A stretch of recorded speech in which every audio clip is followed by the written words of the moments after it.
everyone, welcome back to my YouTube channel BioGirl. Today we are starting lecture number 3 of our respiration series, which is glycolysis. Glycolysis term जो है ये Greek word से originated है, where glycose means sugar and lysis means splitting. Glycolysis में glucose की splitting के बारे में हम पढ़ेंगे कि किस तरह से ग्लूकोज की स्प्लिटिंग होगी. So let's break down how just one molecule of glucose can be converted step by step into energy that fuels life. Let's start. सबसे पहले हम देखते हैं इसका लोकेशन. ओके, तो ये जो लोकेशन होता है इसका, ये सेल की साइटोप्लाज्म में होता है. ग्लाइकोलिसिस साइटोप्लाज्म में होता है. इसका दूसरा नाम जो है वो EMP पाथवे है, जो कि 3 साइंटिस्ट के नेम पर दिया गया है जिन्होंने इसकी स्कीम दिया था ग्लाइकोलिसिस की. गुस्टाव इम्बेडेन, ओटो मेयरहॉफ एंड जे पार्नस. यहाँ से ही EMP इसका नाम पड़ा, like EMP pathway. Type of respiration की बात करें तो ये एरोबिक एंड एनएरोबिक दोनों ही रेस्पिरेशन का पार्ट होता है. ये कॉमन पाथवे होता है दोनों ही रेस्पिरेशन में. लाइक जब हम एरोबिक रेस्पिरेशन की बात करेंगे, यहाँ पर O2 जो है वो प्रेजेंट होगा, जिसमें ग्लाइकोलिसिस में क्या होगा, ग्लूकोज हमारा पायरूवेट में ब्रेक कर जाता है एनर्जी प्रोडक्शन के लिए. वो पायरूवेट हमारे माइटोकॉन्ड्रिया में जाता है. देन उसके बाद क्रेब्स साइकिल होती है एंड इलेक्ट्रॉन ट्रांसपोर्ट सिस्टम होगा. वहीं अगर हम एनएरोबिक रेस्पिरेशन की बात करें तो एनएरोबिक रेस्पिरेशन में O2 जो होता है वो एब्सेंट होता है, लेकिन फिर भी ग्लाइकोलिसिस जो होती है वो साइटोप्लाज्म में होती है. बट जो हमारा पायरूवेट होता है वो कन्वर्ट हो जाता है कुछ प्रोडक्ट्स में, लाइक लैक्टिक एसिड में वो कन्वर्ट हो जाता है. इन एनिमल्स में वो लैक्टिक एसिड में कन्वर्ट होता है. एंड यीस्ट में अगर हम बात करें तो वो इथेनॉल प्लस कार्बन डाइऑक्साइड में कन्वर्ट हो जाएगा. सो ग्लाइकोलिसिस जो होता है ये एनर्जी प्रोडक्शन का फर्स्ट स्टेप होता है, जो कि दोनों केसेस में होता है, चाहे वो एरोबिक रेस्पिरेशन हो या फिर एनएरोबिक रेस्पिरेशन हो. इसमें टोटल नंबर ऑफ स्टेप्स जो होते हैं वो 10 स्टेप्स होते हैं, जिसके लिए 10 अलग अलग एंजाइम्स की रिक्वायरमेंट होगी. ये एक लीनियर पाथवे होता है. इसमें कोई भी कार्बन डाइऑक्साइड इवॉल्व नहीं होगी, ना ही कोई ऑक्सीजन का इसमें यूज़ होता है. ग्लाइकोलिसिस एक पार्शियल ऑक्सीडेशन होता है ग्लूकोज का. और एक पॉइंट और बात करते हैं हम, इसमें सारे स्टेप्स जो होंगे वो रिवर्सिबल होंगे, लेकिन कुछ स्टेप्स होते हैं जो इरिवर्सिबल होते हैं, like first step, third step and 10th step. Glycolysis में हम 2 फेज़ के बारे में पढ़ते हैं. पहला फेज़ जो होता है वो एनर्जी इन्वेस्टिंग का होता है एंड सेकेंड फेज़ जो होता है वो एनर्जी प्रोड्यूसिंग होता है. तो फर्स्ट फेज़ यानी कि एनर्जी इन्वेस्टिंग फेज़ में क्या होता है कि ये इनिशियल फेज़ में होता है, यानी कि फर्स्ट 3 स्टेप्स जो होते हैं उसमें ATP स्पेंड होगी, ATP का यूज़ होता है. ये हमारा एनर्जी इन्वेस्टिंग फेज़ है. उसके बाद जो लेटर रिएक्शंस होते हैं, थर्ड स्टेप के बाद जो भी रिएक्शन होंगे, लेटर रिएक्शंस में एनर्जी का प्रोडक्शन होगा, एनर्जी प्रोड्यूस होती है फॉर ATP प्रोडक्शन. तो ये दोनों फेज़ हमें पढ़ने हैं ग्लाइकोलिसिस में. तो चलिए हम स्टार्ट करते हैं ग्लाइकोलिसिस का पूरा स्टेप, टोटल 10 स्टेप्स. तो सबसे पहला स्टेप जो होता है वो हमारा ग्लूकोज से ग्लूकोज 6 फॉस्फेट बनता है, और इस स्टेप को हम फॉस्फोराइलेशन स्टेप बोलते हैं. इस स्टेप को हम बोलेंगे फॉस्फोराइलेशन स्टेप. इस स्टेप में हमारा ग्लूकोज से ग्लूकोज 6 फॉस्फेट बनेगा. और जब भी अगर मैं बोलूँ कि फॉस्फेट ऐड हो रहा है, यानी कि वहाँ पर एनर्जी लगेगी, ठीक है. तो वहाँ पे हम देखेंगे कि ATP का यूज़ हो रहा है. तो देखिए ग्लूकोज था, ग्लूकोज में टोटल 6 कार्बन होते हैं, और जब यहाँ पे ग्लूकोज 6 फॉस्फेट बन गया, यानी कि 6th कार्बन जो था, ये 6th कार्बन पे एक फॉस्फेट ग्रुप ऐड हो गया. तो जब भी फॉस्फेट आएगा तो उसे एनर्जी चाहिए होगी. वो एनर्जी कहाँ से मिलेगी? ATP से. तो first step is phosphorylation step, where glucose converted into glucose 6 phosphate, यानी कि 6 कार्बन पे फॉस्फेट लग गया, यहाँ पर एक ATP यूज़ होगा. ये हमारा स्टेप जो है ये हमारा पहला स्टेप है. और ये ATP जो होता है वो कन्वर्ट हो जाता है एडिनोसिन डाइफॉस्फेट में. सेकेंड स्टेप जो होता है ये हमारा आइसोमराइजेशन स्टेप होता है. इसमें ग्लूकोज 6 फॉस्फेट फ्रक्टोज 6 फॉस्फेट में कन्वर्ट होगा in the presence of enzyme phosphoglucoisomerase. यहाँ पर ग्लूकोज और फ्रक्टोज का मॉलिक्यूलर फार्मूला हम जानते हैं, जो कि होता है C6H12O6. दोनों का मॉलिक्यूलर फार्मूला सेम होता है, दोनों एक दूसरे के आइसोमर हैं. ग्लूकोज में जो है कि एल्डिहाइड ग्रुप होता है एंड फ्रक्टोज में कीटोन ग्रुप होता है। तो यहाँ पर दोनों का आइसोमराइजेशन हो जाएगा। ग्लूकोज का आइसोमराइजेशन हो जाता है फ्रक्टोज 6 फॉस्फेट में। ओके, यहाँ मैंने स्ट्रक्चर बनाया हुआ है, ये फ्रक्टोज हो गया, यहाँ पर ये फॉस्फेट ग्रुप लगा हुआ है। थर्ड स्टेप जो हमारा है, इसमें फ्रक्टोज 6 फॉस्फेट कन्वर्ट होता है फ्रक्टोज 1,6-बाईफॉस्फेट में। यानी कि देखो यहाँ पे एक फॉस्फेट फिर से ऐड हुआ जो कि फर्स्ट कार्बन पे है। तो जब फॉस्फेट ऐड होगा तो वापस से एक एटीपी की हमें रिक्वायरमेंट आएगी। तो एटीपी जो है यूज़ होगा और ये कन्वर्ट हो जाएगा एडिनोसिन डाइफॉस्फेट में। यहाँ पर जो एंजाइम होगा वो है हमारा फॉस्फोफ्रक्टोकाइनेज। ओके, यहाँ पे स्ट्रक्चर है देखो, बाईफॉस्फेट यानी कि एक इधर फॉस्फेट लगा हुआ है और एक इधर फॉस्फेट लगा हुआ है। ये हमारा फ्रक्टोज 1,6-बाईफॉस्फेट है।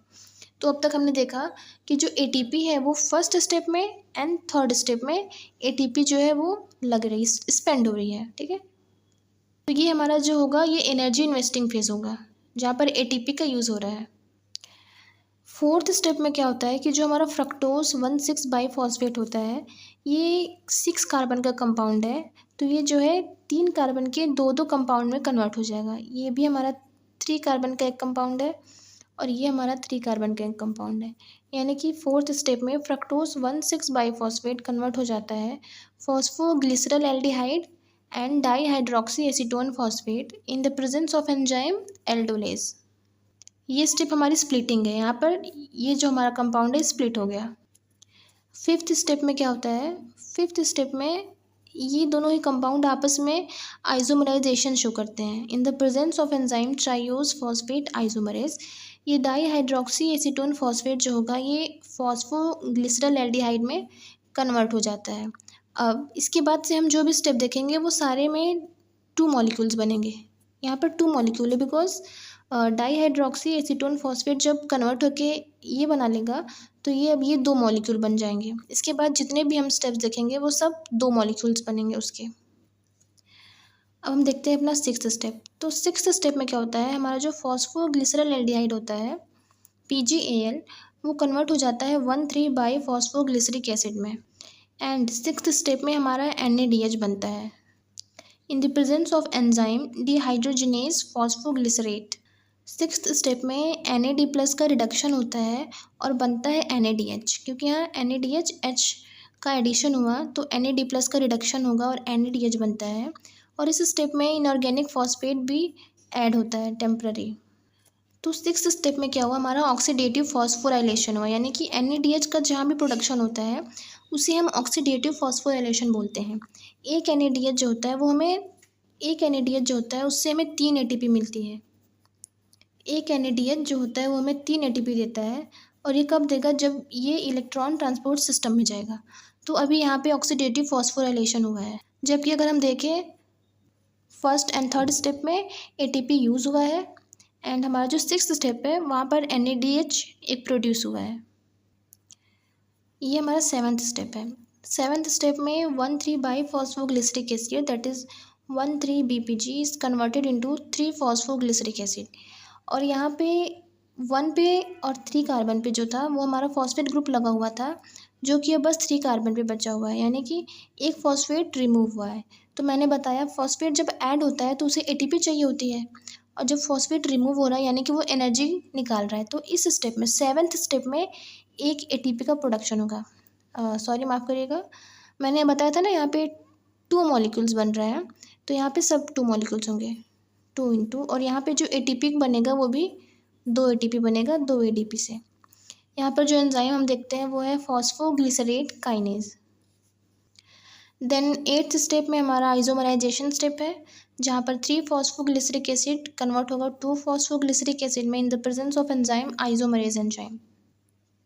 देन हमारा नाइन्थ स्टेप में 2-फॉस्फोग्लिसरिक एसिड कन्वर्ट हो जाता है फॉस्फोइनॉल पाइरूवेट में।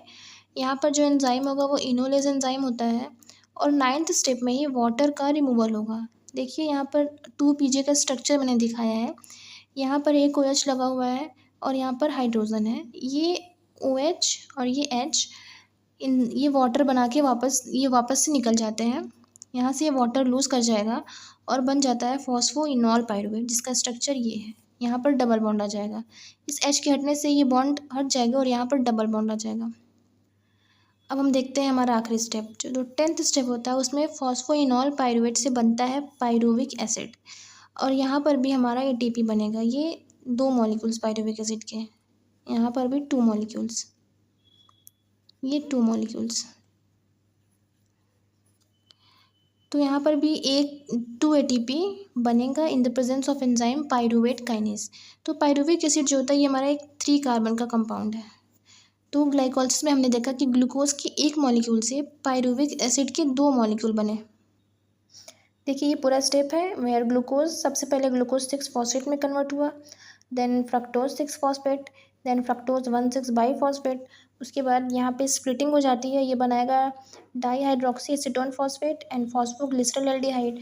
उसके बाद फिफ्थ स्टेप में हमारा आइसोमराइजेशन होगा। उसके बाद ये जो होता है डाईहाइड्रोक्सी एसीटोन फॉस्फेट, ये कन्वर्ट हो जाएगा और इसके 2 मॉलिक्यूल्स बन जाएंगे। उसके बाद जितने भी स्टेप्स हैं उसमें 2 मॉलिक्यूल बनेंगे एंड हमारा 10th स्टेप में पायरुविक एसिड बन जाता है। अब हम देखते हैं किस स्टेप में कौन सी चीज़ें हो रही हैं। एटीपी का यूज़, देखिए एटीपी का जो यूज़ है वो फर्स्ट स्टेप में हो रहा था, जहाँ पर ग्लूकोज से ग्लूकोज 6 फॉस्फेट बन रहा था, 6th नंबर पे फॉस्फेट ग्रुप ऐड हो रहा था। एंड हमारा जो थर्ड स्टेप था, फ्रक्टोज 6 फॉस्फेट से फ्रक्टोज 1,6 बाईफॉस्फेट, ये दोनों ही स्टेप में हमारे एटीपी यूज़ होगा। 7th एंड 10th स्टेप में हमारा एटीपी का प्रोडक्शन होता है। 7th स्टेप जहाँ पे 1,3 बाईफॉस्फोग्लिसरिक एसिड कन्वर्ट हो रहा था 3 फॉस्फोग्लिसरिक एसिड में, एंड 10th स्टेप जहाँ पे फॉस्फोइनॉल पायरुवेट कन्वर्ट होता है पायरुविक एसिड में। 6th स्टेप में हमारा NADH फॉर्म होता है वेयर फॉस्फोग्लिसरल एल्डिहाइड कन्वर्ट होता है हमारा 1,3 बाईफॉस्फोग्लिसरिक एसिड में। देन 9th स्टेप में वाटर रिलीज होता है। एंड 3 स्टेप ऐसे होते हैं जो आइसोमराइजेशन के स्टेप होते हैं। स्टेप नंबर 2 ग्लूकोज 6 फॉस्फेट से fructose 6 phosphate. Step number 5 where dihydroxy acetone phosphate converts into phosphoglyceral aldehyde. And step number 8 where 3 PG converts into 2 PG। अब हम नंबर ऑफ़ एटीपी की बात करते हैं कि ग्लाइकोलिसिस में टोटल कितने एटीपी का प्रोडक्शन होता है। तो देखिए नेट एटीपी में क्या होगा, 4 एटीपी, 4 एटीपी बन रहा है। देखिए एटीपी फॉर्म जो 7th एंड 10th स्टेप पे एटीपी था, तो 7th स्टेप में 2 मॉलिक्यूल बनेंगे एटीपी के, यहाँ से 2 मॉलिक्यूल एटीपी, और 10th स्टेप से भी 2 मॉलिक्यूल ऑफ एटीपी बना। तो ये टोटल हमारे पास 4 एटीपी बन रहे हैं। तो मैंने यहाँ लिखा 4 एटीपी बन रहे हैं, जिसमें से 2 एटीपी जो है वो एनर्जी इन्वेस्टिंग फेज में यूज़ हो जा रहे हैं, तो इसलिए हम 2 को माइनस कर देंगे। तो टोटल जो हमारे पास एटीपी आएगा वो 2 हो जाएगा, 2 एटीपी बनेंगे। तो हम NADH को अगर ना देखें तो हमारे पास टोटल 2 एटीपी बनेंगे, जो कि डायरेक्ट एटीपी है, जिसे हम बोलते हैं सबस्ट्रेट लेवल फॉस्फोराइलेशन। और टोटल एटीपी हमारे पास 2 है। NADH जो है वो हमारे पास भी 2 है, जो कि 6th स्टेप में बना है। तो एक NADH से हमें 3 एटीपी मिलते हैं, तो दो NADH हमें कितना एटीपी देगा, 6 एटीपी। तो मैं अगर एनारोबिक रेस्पिरेशन की बात करूँ ग्लाइकोलिसिस में, तो उसमें टोटल नंबर ऑफ़ एटीपी जो होगा वो 2 होगा। हमने देखा नेट एटीपी हमें 2 मिला। और अगर मैं एरोबिक रेस्पिरेशन की बात करूँ तो 2 एटीपी तो हमारा था ही, प्लस हमारे 2 NADH बने थे, जिससे कि 6 एटीपी मिला। एक NADH से 3 एटीपी, तो 2 NADH से 6 एटीपी, यानी कि 2 + 6 = 8 एटीपी। यानी कि अगर एरोबिक रेस्पिरेशन की बात की जाए तो ग्लाइकोलिसिस में हमें टोटल 8 एटीपी मिलता है, एंड एनारोबिक रेस्पिरेशन की बात करें तो उसमें टोटल 2 एटीपी बनता है। चलिए अब हम कुछ क्वेश्चंस देख लेते हैं। Question number 1, number of ATP from phosphoglyceral aldehyde in glycolysis. ठीक है, पूछ रहा है कि अगर हम PgAl से कितने एटीपी बनेंगे, तो इसका आंसर हो जाएगा 5। देखिए जब PgAl से बोलेगा तो हम वहाँ पर 2 मॉलिक्यूल्स को कंसिडर नहीं करेंगे, क्योंकि यहाँ पर डायरेक्ट PgAl से क्वेश्चन में हमें पूछ रहा है। तो यहाँ पर हम एक NADH लेंगे, एक NADH को कंसिडर करेंगे, प्लस 2 एटीपी जो कि 7th एंड 10th स्टेप पे बन रहा है। तो एक NADH हमें 3 एटीपी देगा, एंड 3 + 2 = टोटल 5 एटीपी बनेंगे। Second question, number of ATP from dihydroxy acetone phosphate in glycolysis.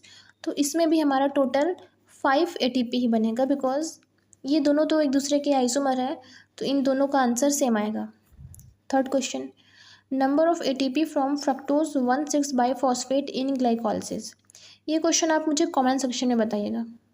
मैं आपको एक हिंट दे देती हूँ यहाँ पे कि जो फ्रक्टोज 1,6 बाईफॉस्फेट है इसकी स्प्लिटिंग होगी, उसके बाद आप यहाँ से 2 मॉलिक्यूल को लेके चलिएगा। आपका जो आंसर आएगा वो इस बेसिस पे दीजिएगा। ओके, तो मिलते हैं नेक्स्ट लेक्चर में। Thank you so much.